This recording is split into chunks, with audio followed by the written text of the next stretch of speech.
Hello guys, welcome back to my channel Elite Wrestling World. I am your host GhostSaad. Thank you guys for joining me right here for AEW Dynamite Collision 3-hour block post show review. This is the fallout from Double or I think pay-per-view.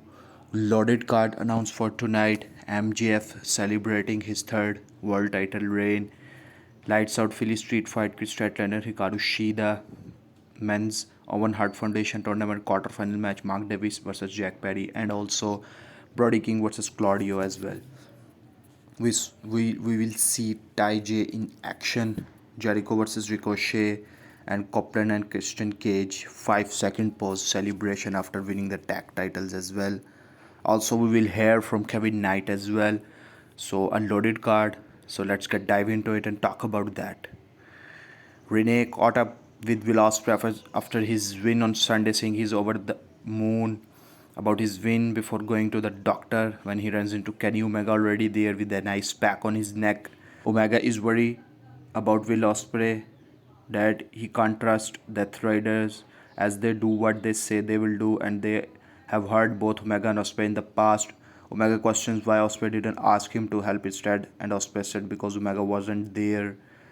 So we saw John Moxley walks in saying that's good advice as they all have their skeletons, don't we? Moxley hands Ospreay an ice pack and tells him the truck is outside. Omega said he will always be there for Ospreay, who told Omega not to give up on the world title. Omega said you too. This was a very good opening segment, and we are still teasing Omega winning the title as well. So interesting story going forward. We saw Kevin Knight explaining his actions at Double or Nothing. Kevin Knight comes out with the fuck you Kevin and shut the fuck up chants. As Knight said, he told Allen not to let him down and the fans down, which is exactly what he did. He blew it out. Knight decided he's not trusting the process any longer, instead taking matter into his own hands, asking who the last person MJF was humbled by, that jet, and it should have been him in the main event. Instead, Knight was watching from the sidelines and asking the crowd if he looks like a bench player or not, which is exactly what he did, leaving Allen in the pool of his own blood as well. So a sharp-dressed speedball Mike Bailey storms out saying he knows how vicious Knight is, its best and worst quality. Bailey said Knight gets impatient, gets ahead of himself and makes mistakes, which is what he did to Allen.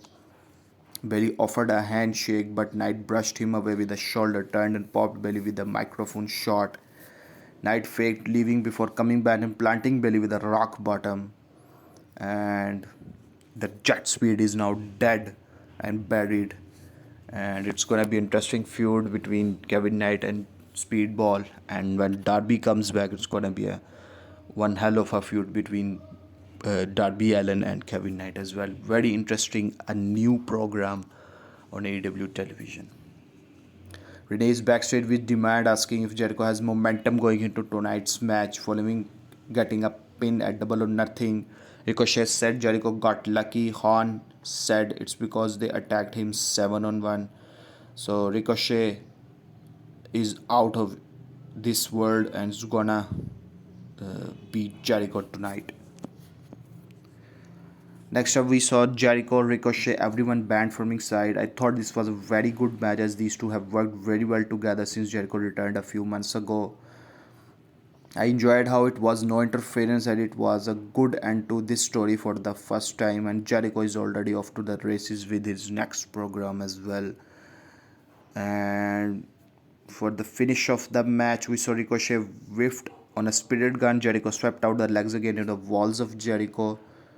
Jericho nearly clocked, allowing Ricochet to get a low blow, and Rico sought for a very close near fall. Ricochet went up top looking for 630. Jericho popped up into a cord breaker for a very close 2 count. Judas effect absolutely baffled Ricochet as Jericho opted for a line salt to get the pinfall victory. So again, this program ends with Jericho getting the pinfall victory. Post-match, we saw Tommaso Ciampa blindside Jericho, choking him out with his t-shirt before raiding Jericho out with punches, lowering the knee pad, tacked Jericho with a charging knee and stood tall by mocking a Jericho pose. So the next program for Jericho is Tommaso Ciampa. I think it's a fresh feud and it's interesting to see what this feud do for Jericho, and I'm very happy for this feud because it's a fresh new feud for Chris Jericho. Andrade is backstage and said now that the stupid stadium stampede is over, he can focus on winning the world title and beating MJF. Does MJF think he's better than Andrade? How you know? So again, we are still doing Andrade going after the world title and against MJF as well. Next up is four-way Superstation Showcase match. Rouge, Brian Cage, Leo Rush, and Orange Cassidy. Chaotic party matches. There were some sports that were clunky, but overall, I think so. It's a very good four-way match. Hopefully, they have something planned for Rouge. I am still thinking he is going after the world title because he challenged Darby last week, and we never heard if he intends to challenge MJF. Now he's the champion. We see Rocky and Lance appear ringside. Archer blocks an orange punch and Romero gets booted and Archer ate an orange punch. And we surprisingly saw Jack Doyle returning at blindsiding Cassidy as Roderick Strong rushed ringside to brawl with Doyle. He's back, and Archer carried Cassidy out with them. Jack Doyle is back, and in the meanwhile, we saw Rouge stormed away with in the corner before driving the Bull's horns for the victory, and Rouge get the pinfall victory in this match. Very happy to see Jack Doyle back, and Doyle and Davis can go after the tag titles now as well. Renee is backstage awaiting a word from MJF, who walks in dragging the world title, dropping it on the floor as we see he's carrying his triple B. Kevin Knight walks in and MJF thanks him for what he did after the main event, saying he knows Knight wanted to show off for him and said he appreciates that. MJF said that's fine, he will see Knight around. MJF left and Kyle Fletcher walks in eyeing the TNT title. Don Callis said he so much young athleticism in the territory. Callis said if Knight ever wants to get serious about being Jet 2 belts, you know where to find them. So again, we are possibly setting up multiple feuds. Kevin Knight, MJF, Kevin Knight, Fletcher, and interesting feuds being teased on the AEW television. Renee is backstage with Brawling Birds. Jamie Hater said next time she will take the title from Tekla. Alex Windsor said it's unfortunate Willow is out and she has to face a wild card. She brings up both clashing their Wembley dreams along with her Billy. As Hater said, one way or another, the Birds will come out on top. We will learn the wild card next week on Dynamite, and Jamie Hater teasing something along those wild card things. So if Jamie comes out as a wild card, it will be interesting to see between Jamie and Alex Windsor next week. Next up, we saw MJF World Title Celebration. Balloons in the ring. Justin Roberts introduces three-time world champion. MJF is carried out on a throne. MJF said Darby is probably hanging his head in the shame. Pro wrestling has been around since the 1800s and only 8 men in major proportion have been world champion by 30 years of age. He will be writing his own legacy. MJF said he hopes the schmucks realize how lucky they are to witness greatness in real time. A massive banner with 3x world champion falls down briefly before Mark Briscoe interrupts the celebration. Briscoe said MJF doesn't fit in Philly. It's like how a penguin is wandering through a desert and not one of those exotic penguins. They are in Philly where some of the toughest human beings live, and MJF sticks out like a sore thumb, though MJF is not. Briscoe wants a world title shot and asks if MJF will continue to be a soft little bitch or will he man up. MJF said no because unlike everyone in this company, he understands AEW is a business. Optically speaking, it's bad than an emo freak like Darby even sniffed the world title. If Briscoe challenged for the world title, it's probably put the company out of business, and said he's nowhere near the level of the devil. So MJF left out to leave, but Rouge walks out behind him. Roosh said MJF says he is a fighting champion, but it's funny. Briscoe is a chicken farmer, while MJF is a chicken shit. So MJF asked if Roosh think he's cool that he is bilingual. If anyone has earned a title shot, it's Roosh. He's got a good look, cute catchphrase. So Roosh agrees, and MJF says psychic next week for the world title. The bull is about to lock horns with the devil, and it's official. Next week, MJF Roosh world title match. I think so. It's gonna be a fantastic match. Next up is the Owen Cup quarterfinal match. Brody King, Claudio Castagnoli. If you love haymakers, haven't got the matchup for you, as this was 99% clubbing strikes and gave this a completely different feel. King now moves on to face on a familiar foe with Strickland in the semi-finals. I think so. That was a slugfest between these two behemoths. Both men collide like trucks with lariats and falls simultaneously to their knees, where overhead chops are traded before each face plant as well. Tried a springboard but ate a forearm in midair. King charged into a pop-up uppercut but never went down. Instead, swung for the fences and hit a King Kong lariat for the pinfall victory. So again, Brody moves on to the next round. He will be facing Stuart Strickland. It's going to be a fantastic match.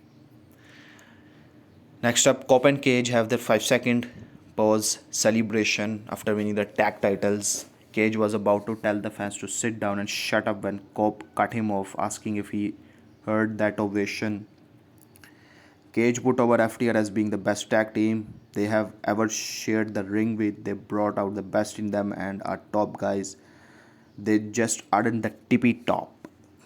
Cope said FTR agreed to an I Quit match with the step of possibly never teaming again, but they had never quit. Instead, they got their careers back.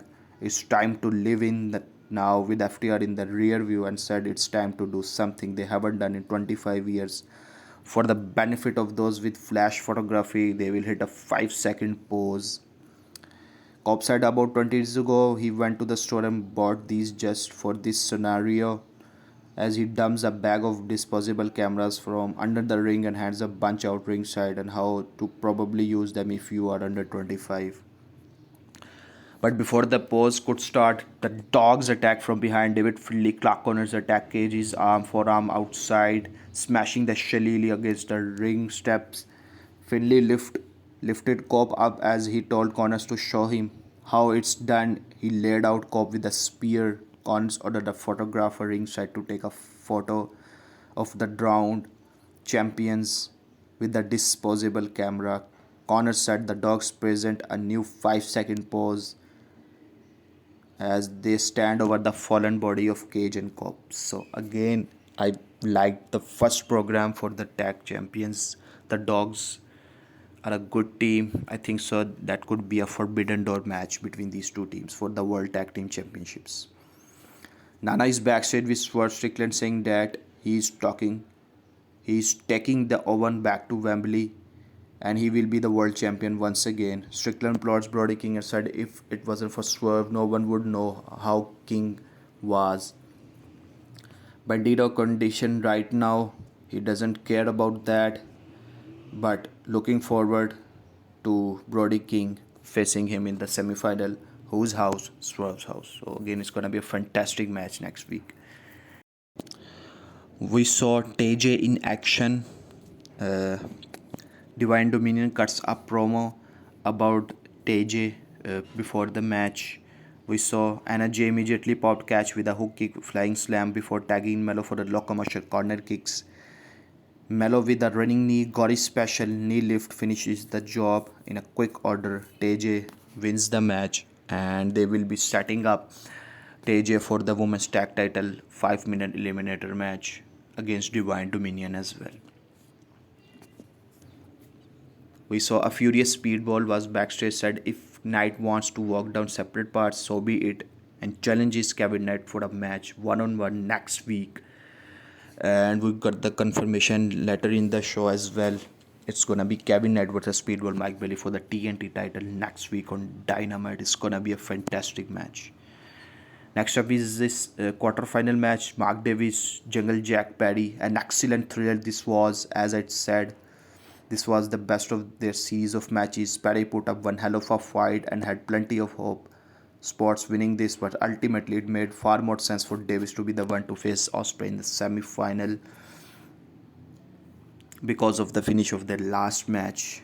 Davis continues to beat the piss out of Perry around ringside and back in the ring, where Davis wore him out with a series of clothesline as well. Perry keeps going for a pile driver, which Davis easily escaped. Davis clobbered Perry back into the ring, pulled him right back out, and spiked him with a violent suplex on the edge of the ring. And that was brutal to see. Perry held on for a dear life to avoid a gut-wrench pile driver. Perry slapped Davis repeatedly, only pissing him off. Davis powered him up into a spinning avalanche pile driver for the pinfall victory. And it's fantastic to see Mark Davis and watching into the next round of Owen Cup. The collision portion started with Renee came into the ring with Callis and Davis saying next week it will be Davis versus Osprey in the semi-final. Callis says he hopes Osprey was watching as next week Davis will put him on the shelf. Then we saw they introducing Kyle Fletcher as well. Don Callis, the only chosen one of the Callis family, was Kyle by God Fletcher. Fletcher walks out with Rocky Romero, told Callis to give him some sugar before they hug. Fletcher comeback was such a good story. How can you break your leg in two places and come back in 2 months? It's because he's a picture perfect performer, and happy to announce he is 100% clear for in-ring competition as well. Fletcher tried to hold the family together while Takeshita tried to drive a wedge between them, always doing what's best for him. Takeshita never cared about the family as well, so Proto Shida running it all, but it will never happen now. And Konosuke Takeshita is a selfish prick as well. Right on cue, Takeshita music hits and walked out the new international champion and being joined by the conglomeration as well. They all look to hit the ring as Fletcher, Davis and Romero bail out outnumbered. Takeshita took the mic saying he got his title back and simply said he wants Fletcher. I think so this could be a Forbidden Door match. It's gonna be a fantastic match if it happens at Forbidden Door. Next up we saw Will Ospreay, Death Riders and John Moxley and Pac versus the Rascals. Very effective trios match to get Ospreay over as a Death Rider adjacent and seemingly gaining Pac's respect as a result. I have enjoyed this partnership between Ospreay and the crew, also the involvement briefly with Kenny Omega, and looking forward to seeing where it eventually goes. Interesting story moving forward. Double storm to the arm of the top by Ospreay, who hit La Mystica while Moxley and Pac trapped Xavier Reed with a rear naked choke brutalizer. Ospreay locked in Death Ground on Reed and got the submission victory as well. So again, a very good match for Ospreay and the Death Riders. We go backstage ops where Samoa Joe admits he wasn't been the best week for the organization. Joe has to step away for a while. Hollywood calls, so Hook will be now the de facto leader of the ops. Joe hugs all of them before giving a nod to Hook, who took over standing in the middle. Bowens along almost looked like he was going to, but held back. I'm going to assume Joe is having to film Twisted Metal Season 3. So let's see what happens next. Next up is Andrade versus Ace Austin. Incredibly quick pace to start with Austin nearly getting his squatting DDT, but Andrade escapes as they trade a series of standing switches before Andrade flies into the ropes and does his pose as well. Austin was still down throughout this until he fought back inside and with a pump knee and straight out suplex. We saw Andrade wanted the corner double knees. No one was home as Austin flew in with the springboard twisted kick. Austin called for the fold, but Andrade popped him up with the spinning back elbow and the DM for the pinfall victory. So again, Andrade is getting the wins, and I assume they will be setting Andrade for the championship match against MJF. And in the main event of Collision, we saw Hikaru Shida, Kris Statlander liced out Philadelphia street fight action plunder packed main event with weapons aplenty and a pretty definitive winner with Statlander standing tall. Shida lit up the bloodied back of Stat with kendo stick shots, awkwardly placing a chair against Statlander's head in the ropes before hitting it on the face. Both ladies fought to the apron where Shida tried one last candlestick shot, but Statlander blocked, smashed the candlestick in half, stabbing Shida into the head with it before delivering the Saturday Night Fever. Back inside, Statlander was going to finish it when Harley ran out, handing Statlander another candlestick as she got it. One last shot before another Saturday Night Fever and get the pinfall victory. What a bloody match that was. Brutal stuff. Cameron instead hugged and headed up the aisle as Shida looked furious in the ring to end the show. I think so this feud will continue and Shida might go after Harley Cameron as well. So that's the end of the show, folks. Please guys, like and share this video, subscribe to my channel and keep watching Elite Wrestling World.